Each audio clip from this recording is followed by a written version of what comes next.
that says it is okay for people to push for allegiance to a foreign country.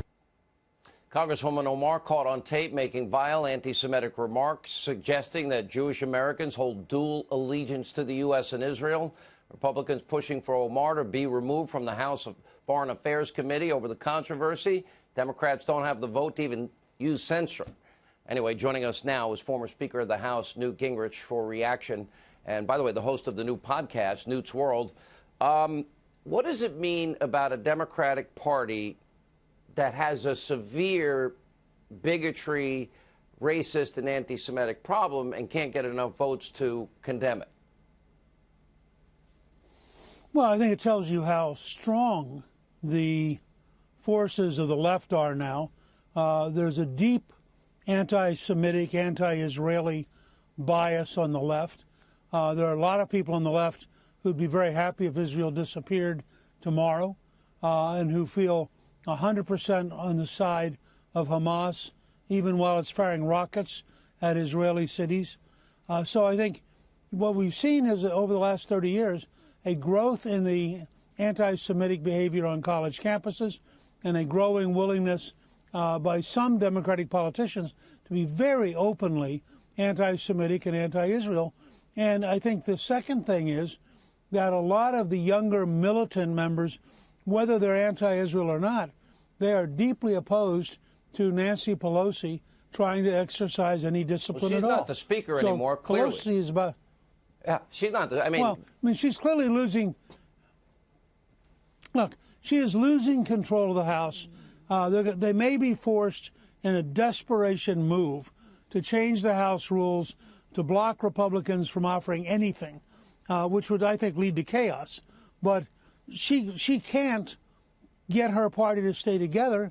And if you're in a moderate district, if you're in a district that Trump carried, or if you're in a district that's heavily Jewish, and you're watching the Democrats go crazy, and you are a Democratic freshman running for re-election, this has to be a really decisive moment. All right. Who do you stay with?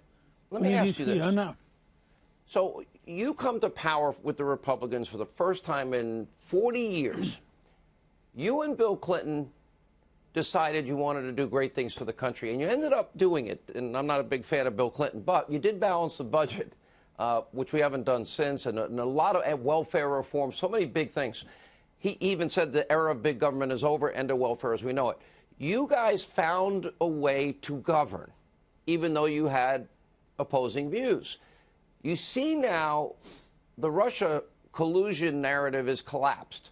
So now they just move on to the next thing, which is the widest net ever cast to basically look into any and all things Trump rather than govern. How does that end? Well, I think it's going to end very badly. Yeah. But let me be clear. This is not an investigation. This is an act of hate. These are people they're basically saying, if you worked for Donald Trump as a private citizen, we're going to try to destroy you. We're going to make you hire lawyers. We're going to make you go through public humiliation. I mean, these are normal, everyday folks who are not in the political arena. They're going to get called in front of some of these committees, and the most radical, vicious, nasty liberal Democrats are going to feel that they have a right to beat them up, to humiliate them, to lecture them. And I think this tells you, I mean, we're moving. I was thinking about, James Tarantino wrote The Hateful Six. He could have written, The Hateful Eight for the Democratic Committee chairman and made a movie out of it.